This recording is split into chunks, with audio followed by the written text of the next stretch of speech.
श्री स्वामी समर्थ. समर्थ म्हणतात की नदीचं पाणी नेहमी वाहतं म्हणून निर्मळ आहे. समर्थ म्हणतात की नदीचं पाणी नेहमी वाहत राहतं म्हणून निर्मळ आहे. ओढ्याचंही पाणी सतत वाहत राहतं म्हणून ओढ्याचं पाणीही निर्मळ आहे. ओढ्याचंही पाणी सतत वाहत राहतं म्हणून ओढ्याचंही पाणी निर्मळ आहे, असं समर्थ आपल्याला ते सांगतात. तसं समर्थ म्हणतात की समुद्रही आपल्या पोटामध्ये कोणत्याही प्रकारची घाण ठेवून घेत नाही. तो लाटेमार्फत सर्व काही घाण बाहेर टाकतो. लाटेमार्फत सर्व काही घाण बाहेर टाकतो आणि मग मात्र समुद्राचं पाणी स्वच्छ निर्मळ होतं, असं समर्थ आपल्याला ते सांगतात.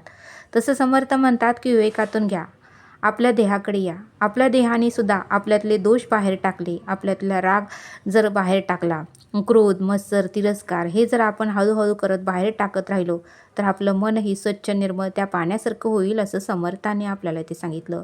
सतत आपण चांगले विचार करत राहिलो, सतत आपण सत्कर्म करत राहिलो, सतत आपण नामस्मरण करत राहिलो, सतत आपण सदाचाराने वागत राहिलो, सतत आपण प्रामाणिकपणे पैसे कमवत राहिलो तर निश्चितच आपणही आपलं मनही त्या नदीसारखं, त्या समुद्रासारखं, त्या ओढ्यासारखं निर्मळ आणि स्वच्छ होईल, असं समर्थांनी आपल्याला ते सांगितलं.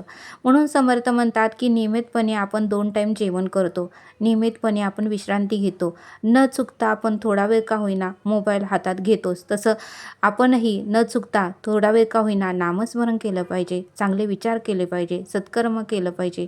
कधीतरी मंदिरात जाऊन देवासमोर बसून थोडा वेळ ध्यान केलं पाहिजे, तर आपलं मन स्वच्छ निर्मळ पाण्यासारखं होईल आणि आपली पुण्यही वाढेल आणि आपल्या आयुष्यात सुख, समाधान आणि शांती नक्कीच प्राप्त होईल, असं समर्थांनी आपल्याला इथे सांगितलं. श्री स्वामी समर्थ. जय जय स्वामी समर्थ.